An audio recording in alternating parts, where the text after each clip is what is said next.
Revenue అధికారుల నోటీసులపై CM Revanth Reddy సోదరుడు తిరుపతి రెడ్డి స్పందించారు. తాను 2017లో అమర్ సొసైటీలో ఒక నివాసాన్ని కొనుగోలు చేశానన్నారు. అయితే తాను కొనుగోలు చేసినప్పుడు ఆ భూమి ఎఫ్టీఎల్లో ఉందన్న సంగతి తెలియదన్నారు. ఎఫ్టీఎల్ పరిధిలో తన బిల్డింగ్ ఉంటే ప్రభుత్వం ఎలాంటి చర్యలు తీసుకున్నా తనకు అభ్యంతరం లేదన్నారు తిరుపతి రెడ్డి.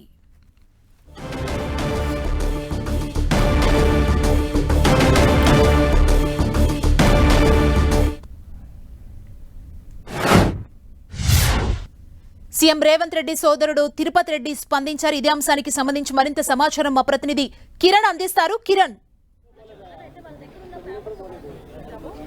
సుమా, కొద్దిసేపటి క్రితం అటు దుర్గం చెరువు పరిసర ప్రాంతాలకు సంబంధించిన కాలనీ వాసులకు సంబంధించి వీళ్ళంతా ఎఫ్టీఎల్ నిర్మించారంటూ ఇటు స్థానిక రెవెన్యూ అధికారులు నోటీసులు జారీ చేయడంతో ఇట్లా దీనికి సంబంధించి కూడా స్థానికులు కొంత ఆందోళన వ్యక్తం చేస్తున్నారు. ఈ ఘటనకు సంబంధించి ఇప్పటికే సీఎం రేవంత్ రెడ్డి సోదరుడు తిరుపతి రెడ్డి కూడా స్పందించడం జరిగింది. తాను గతంలో ఈ అమర్ సంబంధించిన సొసైటీలో భూమి కొన్నాను, తను పక్క ప్రత్యేకతతో కొనుగోలు చేసినట్టుగా చెప్పిన నేపథ్యంలో ఈ ఘటనకు సంబంధించి కూడా ప్రస్తుతానికి ఆయన వివరణ ఇవ్వడం కూడా జరిగింది. సంబంధించి ఆ కాలనీ వాసులు మనతో ఉన్నారు. నిజంగా దుర్గం చెరువు సంబంధించిన ఎఫ్టీఎల్ లో కాలనీ పరిసర ప్రాంతాలు ఉన్నాయా లేదా ఏజెంట్ తెలుసుకునే ప్రయత్నం. సార్ చెప్పండి, నిన్న రెవెన్యూ అధికారులకు సంబంధించి కూడా నోటీసులు జారీ చేసింది. ఎందుకు వాస్తవానికి దుర్గం చెరువు ఎఫ్టీఎల్ లో మీ కాలనీలు ఉన్నాయా ఏంటి?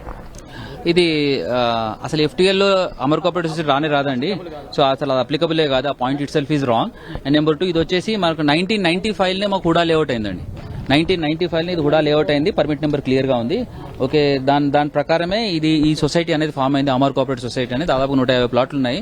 దీని కింద Amar cooperative society HUDA layout ఇచ్చిన అప్రూవల్.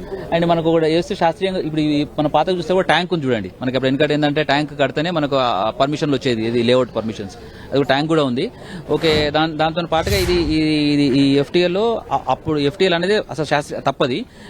ఈ నెక్స్ట్ ఇది 2000 అప్పటి నుంచి 1995 తర్వాత దాని తర్వాత జిహెచ్ఎంసీ పర్మిషన్స్ తీసుకొని ఓకే వెరీ క్లియర్ గా ట్యాక్సులు కట్టుకుంటూ లోన్లు తీసుకొని ఇల్లు కట్టుకున్న పరిస్థితి ఇక్కడ. అప్పటి నుంచి ఇల్లు కట్టుకుంటే 2010లో వీళ్ళు ఎఫ్టీఎల్ రెవెన్యూ డిపార్ట్మెంట్ ఒకరోజు వర్షం ఎక్కువ పడినందుకు వచ్చి ఏదో ఆ రోజు సిటీ అంతా వర్షం పడింది. ఆగస్టులో పడింది ఒకసారి 2010లో. అది చూసుకుంటూ వచ్చి వీళ్ళు ఇది ఎఫ్టీఎల్ అని చెప్పేసి దీన్ని ఎఫ్టీఎల్ కిందకి వస్తుంది, వాటర్ దాదాకు వస్తున్నాయి అని చెప్పేసి ఎఫ్టీఎల్ కింద వీళ్ళు చేశారు. అది సైంటిఫిక్ గా కరెక్ట్ కాదు. ఎందుకంటే అది కరెక్ట్ కాదు అనేది సబ్సిక్వెంట్ గా మనకి ఎప్పుడైతే మేము వచ్చినప్పుడు కూడా జిహెచ్ఎంసీ మళ్ళీ ఒకటి 2022లో కమిటీ ఫామ్ చేసిందండి. 2022లో కమిటీ ఫామ్ చేసినప్పుడు వెరీ క్లియర్ గా chief city planar, joint collector Rangareddy, SC irrigation, director planning HMDA, SC lakes వీళ్ళ ఆధ్వర్యంలో ఒక హైకమర్ కమిటీ ఒకటి చేశారు. అందులో వీళ్ళు క్లియర్ గా వచ్చిందంటే 2 సార్లు వచ్చి ఇక్కడ ఇన్స్పెక్షన్ చేయడం జరిగింది. చూస్తున్నారు, ఇక్కడ వచ్చిన విజిట్ చేసిండ్రు, అసలు వాస్తవ పరిస్థితులు ఏమున్నాయి ఇక్కడ, వీళ్ళు ఎప్పుడు పర్మిషన్లు తీసుకున్నారు, వీళ్ళు ఎప్పుడు ఇల్లు కట్టుకున్నారు, దాని తర్వాత అసలు లేకుకి ఎంత ఎత్తులో ఉన్నారు వీళ్ళు.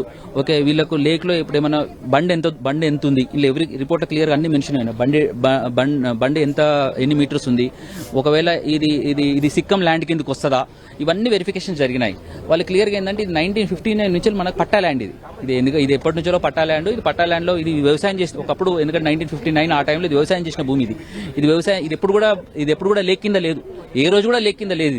ఇది వ్యవసాయం చేసిన భూమి. వ్యవసాయం చేసిన భూమిని ఇది హుడా లేఅవుట్ కింద మనకు అప్రూవల్ జరిగింది. అప్రూవల్ జరిగిన తర్వాత మనం సబ్సిక్వెంట్ ఇల్లు కట్టుకోవడం జరిగింది. అయితే ఇది ఇప్పుడు వీళ్ళు వచ్చేసి సడన్ గా వీళ్ళు కొత్త చట్టం, వాల్టా చట్టం అని పట్టుకొచ్చి దాని కింద 30 రోజుల్లో ఖాళీ చేయడం అనేది ఇది చాలా దురదృష్టకరం. అసలు ఇట్లాంటిది ఇప్పుడు గవర్నమెంట్ చేంజ్ అవడంతోనే చాలా డెవలప్మెంట్ యాంగిల్లో పోతాం, పాజిటివ్ గా పోతాం అనుకున్నాము. బట్ ఈ రకంగా ఏంటంటే కొత్తగా ఒకటి భయాందోళనకు చేసేసి అందరినీ జేసీబీలు వచ్చినాయని భయాందోళన చేసి చాలా మంది ముస్లింలు, ఎల్డర్ పీపుల్ ఉన్నారు, అందరినీ దగ్గర పెట్టుకుని ఇది ఒకటి ఆరోగ్యాలు మంచిగా లేకుండా వీళ్ళు వచ్చేసి ఏంటంటే ఇదేదో నోటీస్ ఇచ్చినాము వెళ్ళిపోండి అనేది అసలు శాస్త్రీయంగా కరెక్టే కాదు. అది రిక్వెస్ట్ ఏంటంటే ఎవరైతే అధికారులు ఉన్నారో, ఎవరైతే ప్రముఖులు ఉన్నారో వాళ్ళకి దయచేసి మీకు ఒకటే రిక్వెస్ట్ చేస్తున్నామండి, రండి, వాస్తవ పరిస్థితులు చూడండి. మీకు ఏమైనా డిస్కషన్ కూడా రావాలంటే మేము వచ్చేందుకు రెడీగా ఉన్నాం. మీరు ఎక్కడికి పిలిచినా మేము ఎక్కడికి మా దగ్గర నుంచి మేమందరం వచ్చి కలుస్తాం మిమ్మల్ని. మా ఎవిడెన్సెస్, పేపర్ వర్క్ అంతా చూపిస్తాము. ఎందుకంటే ఇది ఎవరో ఒక్క ఆఫీసరో లేకుంటే ఒక్క డిపార్ట్మెంట్ లో ఇచ్చింది కాదు. అన్ని ఆఫీసెస్ ఉన్నాయి, అన్ని డిపార్ట్మెంట్స్ ఉన్నాయి, అందరు ఎవాల్యుయేట్ చేసి క్లియర్ గా రిపోర్ట్ ఇచ్చింది. ఇది అందరు వెరీ క్లియర్ గా అన్ని చూసినాకనే ఎగ్జామిన్ చేసినాక ఇచ్చిన రిపోర్టు. ఇందులో చాలా క్లియర్ గా వాళ్ళు ఏంటంటే 2022లో ఫామ్ అయిన రిపోర్ట్ లో కూడా వాళ్ళు చాలా క్లియర్ ఇన్స్ట్రక్షన్స్ ఇచ్చారు. ఏంటంటే మీరు ఊరికే లెటర్స్ అని, ఎఫ్ అని అట్లాంటివన్నీ రాయకండి. ఇది క్లియర్ గా ఇది వీళ్ళు కష్టపడి వీళ్ళు మన ట్యాక్సులు కట్టి చేసుకున్నదే ఇది. సో వీళ్ళకి మీరు ఎటువంటి చేయకండి అని చెప్పి వాళ్ళు కూడా రికమెండ్ చేశారు. మళ్ళీ సడన్ గా గవర్నమెంట్ చేంజ్ అవడం ఇట్లాంటిది రావడం అంతా ఇది జరిగింది. మనకి ఇంకొకటి వచ్చేసి ఏంటంటే మీరు ఇప్పుడు వాస్తవ పరిస్థితులు చూస్తే ఇప్పుడు ఇది బండ్ ఏరియా అండి. ఇది లేక్ ఇక్కడ ఉంటే లేక్ ఇంత బండ్ ఏరియా ఉంది, ఇది ఇన్ని మీటర్స్ బండ్ ఏరియా ఉంది. ఈ బండ్ ఏరియా తర్వాత ఈ అమర్ కోఆపరేటివ్ సొసైటీ అనేది స్టార్ట్ అవుతుంది. అండ్ నెంబర్ 2 ఇది ఎస్టీపీస్ కూడా, ఇది మన నాలకు సంబంధించిన ఎస్టీపీ కూడా ఇక్కడ మనకి 3 ఎకరాల్లో ఉంది ఎంట్రన్స్ లో. మీరు అక్కడ చూడొచ్చు సీవేజ్ బోర్డు మనకు ఒకటి, దీనికి మనం 3 ఎకరాలు కేటాయించడం జరిగింది. అప్పుడు ఏది లేఅవుట్ ఫామ్ అయినప్పుడు కూడా దీనికి 3 ఎకరాల్లో దీనికి లేవేజ్ దీనికి సీవేజ్ ఉంది. ఆ సీవేజ్ లో కూడా ఇక్కడ ఎటువంటి నాలకు సంబంధించిన కూడా ప్రతి డ్రైనేజ్ ఏమైనా ఉంటే కూడా అక్కడ పోయినాక క్లియర్ అయినాకనే అటుపోతుంది. ఇంకా హైదరాబాద్ లో ఇంకా వేరే ఏరియాస్ లో ఇంత క్లియర్ గా నీట్ గా ఉందో లేదో తెలియదు, నాకు తెలియదు కానీ కామెంట్ చేయదలుచుకోలే. కానీ మా ఏరియాకి సంబంధించి మాత్రం క్లియర్ గా సీవేజ్ ప్లాంట్ ఉంది. ఇంత పక్కాగా మీ దగ్గర వివరాలు ఉన్నప్పుడు ఏ ప్రాతిపదికన రెవెన్యూ అధికారులు మీకు నోటీసులు జారీ చేశారు ఏంటి? అదే సార్ మేము అనేది అదే ఏంటంటే ఇప్పుడు మేము కన్ఫ్యూజన్ లో కూడా అదే. ఇప్పుడు ఇది ఎఫ్టీఎల్ అనేది స్టార్ట్ అయింది 2010 ఆ టైంలో వీళ్ళు ఏ ప్రోటోకాల్స్ ప్రకారం చేసినారో తెలియదు. అది కూడా ఇంతవరకు గైడ్ లైన్స్ కూడా ఎక్కడ పబ్లిక్ డొమైన్ కానీ ఎక్కడ కూడా గైడ్ లైన్స్ ఎడ చేశారు.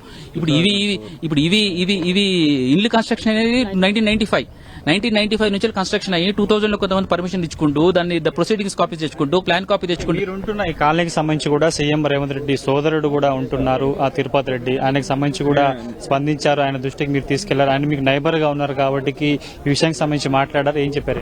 నేను మాట్లాడదాం అనుకుంటున్నా దాని మీద. ఇప్పుడు సీఎం వాళ్ళ బ్రదర్ ఇల్లు ఇక్కడ ఉన్నందుకు మీడియాలో ఇది పెద్ద ఫోకస్ అయింది. అందరూ ఛాలెంజ్ చేస్తున్నారు.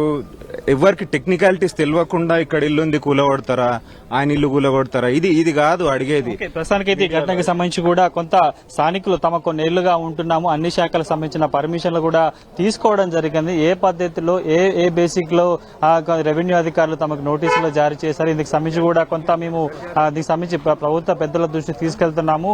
ఏ అంశాన్ని దృష్టిలో పెట్టుకుని కూడా ఈ విధంగా నోటీస్ చేయడం కరెక్ట్ కాదు. ఇట్లా తాము కొంత నోటీసులు జారీ చేయడంతో కూడా ఆందోళనకి గురైన పరిస్థితులు చెప్పిన పరిస్థితి కనిపిస్తుంది. ప్రస్తుతానికి అయితే అధికారుల నోటీసులతో ఒక్కసారిగా ఈ కాలనీ చుట్టుపక్కల ప్రాంతాలకు సంబంధించిన నివాసాల్లో ఉండే వారంతా కూడా బయటకు వచ్చి ఆందోళన పరిస్థితి కనిపిస్తుంది. ప్రస్తుతానికైతే తాము ఎక్కడ దుర్గం చెరువుకు సంబంధించిన ఎఫ్టీఎల్ లో నిర్మాణం చేపట్టలేదు.